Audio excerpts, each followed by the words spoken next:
नमस्कार, आप देख रहे हैं हल्ला बोल। आपके साथ मैं हूं अंजना ओम कश्यप। आज सवाल देश में टीकाकरण का है। अगर वाकई ब्रह्मास्त्र है वैक्सीनेशन, अगर वाकई कोविड के खिलाफ जंग में वैक्सीनेशन के ही जरिए यानी टीकाकरण के ही जरिए हम एक अच्छी लड़ाई लड़ सकते हैं, तो आज ये सवाल देश के सामने है कि दिल्ली में, मुंबई में 18 से ऊपर की उम्र वाले लोगों का वैक्सीनेशन आखिर क्यों रुक गया है। राज्य सरकारें कह रही हैं केंद्र सरकार उन्हें टीका का सप्लाई नहीं दे रही। केंद्र सरकार का कहना है कि अभी भी लाखों टीके राज्यों के पास पड़े हुए हैं।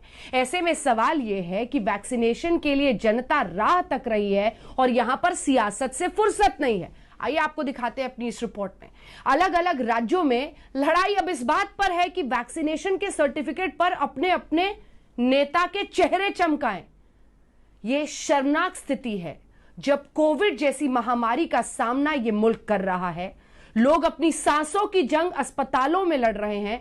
चेहरे चमकाने की होड़ इस मुल्क में नेताओं में लगी हुई है और यह इतिहास में याद रखा जाएगा। शायद विश्व के किसी और देश में ऐसे सर्टिफिकेट पर नेताओं के चेहरे चमकाने की होड़ नहीं लगी है, लेकिन यह इंडिया में हो रहा है। यह आपको देखना और समझना है। पहले यह रिपोर्ट देखिए, आखिर क्यों वैक्सीनेशन की कमी हो रही है, कौन सच कौन झूठा। क्या राज्य और केंद्र की इस लड़ाई में जनता यूं ही पिसती रहेगी? हमारे साथ कई स्वास्थ्य मंत्री तमाम राज्यों के जुड़ेंगे, उन सब से हिसाब लेंगे कि आखिर कौन झूठ बोल रहा है और कब तक नेताओं के चेहरे चमकाने की सियासत होती रहेगी। ये रिपोर्ट पहले देखिए, फिर चर्चा की शुरुआत। सवाल है कि अगर वैक्सीन ही कोविड-19 पर विजय श्री का असल ब्रह्मास्त्र है, तो देश के अलग अलग शहरों में इन वैक्सीनेशन सेंटर्स पर सन्नाटा क्यों पसरा हुआ है? क्यों टीकाकरण केंद्रों के गेट बंद हैं? क्यों 18 से अधिक उम्र के लोगों को टीका नहीं लगने का पोस्टर चस्पा कर दिया गया? जी हां, वजह है वैक्सीन की कमी। 18 प्लस के लोगों को आज ना दिल्ली में वैक्सीन लग रहा है, ना मुंबई में टीकाकरण हो रहा है। पटना में कई वैक्सीनेशन सेंटर को बंद करना पड़ा है। पंजाब में भी कई जगहों पर 45 साल से ऊपर वालों को टीका नहीं लग रहा है। हरियाणा और हिमाचल प्रदेश में भी वैक्सीन की कमी की जानकारी सामने आई है। कई राज्यों के मुख्यमंत्रियों ने सीधा इल्जाम लगा दिया है कि केंद्र से वैक्सीन की सप्लाई नहीं मिल रही, लिहाजा 18 प्लस को टीका नहीं लग सकता। दिल्ली के सभी एडल्ट्स को वैक्सीन लगाने के लिए हमें 2.5 करोड़ और वैक्सीन चाहिए। अगर इसी रफ्तार से दिल्ली के एडल्ट्स, अगर इसी रफ्तार से हम चले, 8 लाख वैक्सीन हर महीने मिली, तो दिल्ली के एडल्ट्स को ही वैक्सीन लगाने में 30 महीने लग जाएंगे। में कोरोना की तबाही के बीच 18 साल से अधिक उम्र के लोगों के लिए वैक्सीनेशन प्रोग्राम की शुरुआत हुई थी, लेकिन महज कुछ हफ्तों के बाद इस वैक्सीनेशन प्रोग्राम को रोक दिया गया है। वजह है वैक्सीन की कमी। रविवार 23 मई बीएमसी द्वारा संचालित किसी भी वैक्सीनेशन सेंटर में आज वैक्सीनेशन ड्राइव नहीं चलाई जाएगी। इस बात की जानकारी बृहन्मुंबई म्युनिसिपल कॉर्पोरेशन ने एक ट्वीट के जरिए दी है। हालांकि बीएमसी ने यह भी कहा है कि सोमवार को जो वैक्सीनेशन ड्राइव चलाया जाएगा, उसके लिए वैक्सीनेशन सेंटर्स की लिस्ट आज दी जाएगी। वैक्सीन को लेकर केंद्र की मोदी सरकार और गैर बीजेपी शासित राज्यों में अदावत अब लंबी हो चली है। तमाम विपक्षी दल लगातार हर रोज पीएम से मांग कर रहे हैं कि राज्यों को वैक्सीन दो, हमें वैक्सीन दो।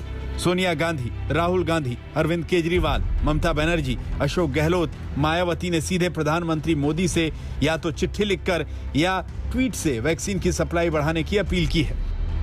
हालांकि केंद्र की ओर से जारी बयान में कहानी कुछ और है, जिसके मुताबिक अब तक राज्यों और केंद्र शासित प्रदेशों को 21 करोड़ 80 लाख वैक्सीन डोज दिया जा चुका है, जबकि राज्यों के पास अभी भी 1 करोड़ 90 लाख वैक्सीन डोज बचे हुए हैं। Can the Prime Minister please enlighten us that how is it that on April 8, 36.5 lakh vaccines were administered per day, and how is it that on May 28 it has come down to 13.6 lakh per day? Who is responsible, Mr. Prime Minister? हर चीज की राजनीति करने की भूमिका महाविकास आघाड़ी सरकार ने ली है। फिर शिवसेना रहे, राष्ट्रवादी रहे, कांग्रेस रहे, उसी तरह की बयानबाजी उनकी चलती रहती है और उसी तरह की बयानबाजी इस बारे में है। अभी वैक्सीन के टोटे पर किचकिच का दौर चल रहा था कि 18+ वालों के वैक्सीन सर्टिफिकेट में पीएम मोदी की तस्वीर को हटाने पर विवाद की कहानी लिखी जाने लगी। छत्तीसगढ़ में 18+ वालों के वैक्सीन सर्टिफिकेट से पीएम मोदी की फोटो के बदले अब सीएम भूपेश बघेल की तस्वीर लगा दी गई है। राज्य के स्वास्थ्य मंत्री टीएस सिंहदेव ने 2 टूक शब्दों में कहा कि इसमें गलत क्या है। वैक्सीन लगाने के लिए सरकार के पास में पैसा नहीं है। छत्तीसगढ़ में 1,33,00,000 लोगों को वैक्सीन लगना है। लगभग 3 करोड़ वैक्सीन चाहिए और अभी तक सरकार ने सिर्फ 15 करोड़ रुपए दिया है। छत्तीसगढ़ के मुख्यमंत्री जी को इस बात की चिंता नहीं है कि छत्तीसगढ़ से 18 साल के ऊपर के लोगों का जीवन बचाया जा सके, उनको वैक्सीन लगाया जा सके, उनको अपनी फोटो छपवाने की चिंता है।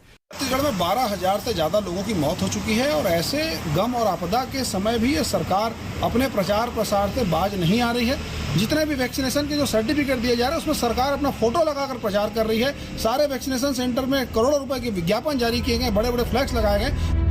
अब तो राजस्थान सरकार ने भी इशारा दे दिया है कि जब 18+ वैक्सीन की खरीद राज्य सरकार कर रही है तो फिर वैक्सीन सर्टिफिकेट में पीएम की जगह सीएम की फोटो क्यों नहीं लगनी चाहिए। कम से कम इमीडिएटली 20 लाख डोज दे दो आप, बाकी आती रहेगी ताकि वैक्सीनेशन का एक काम रुके नहीं। बोर्ड लगाना पड़े, उससे अच्छा है कि स्लोली चला लें। हमने उनको पहले ही साउंड कर रखा है कि राजस्थान में एक दिन में 5,81,000 लोगों को हमने वैक्सीन दी थी जब हमारे पास वैक्सीन मौजूद थी। सवाल है कि आखिर कब तक हिंदुस्तान में छोटे छोटे मुद्दों पर सियासी तलवारें चलती रहेंगी। कब तक महामारी के दौर में आंकड़ों के खेल में उलझकर जनता की जिंदगी से खिलवाड़ चलता रहेगा। आखिर कब तक बेगुनाहों की मौत का ठीकरा एक दूसरे पर फोड़ा जाता रहेगा। दिल्ली से पंकज जैन, मुंबई से पंकज उपाध्याय, रायपुर से महेंद्र नामदेव के साथ आज तक ब्यूरो। आप भी वैक्सीनेशन की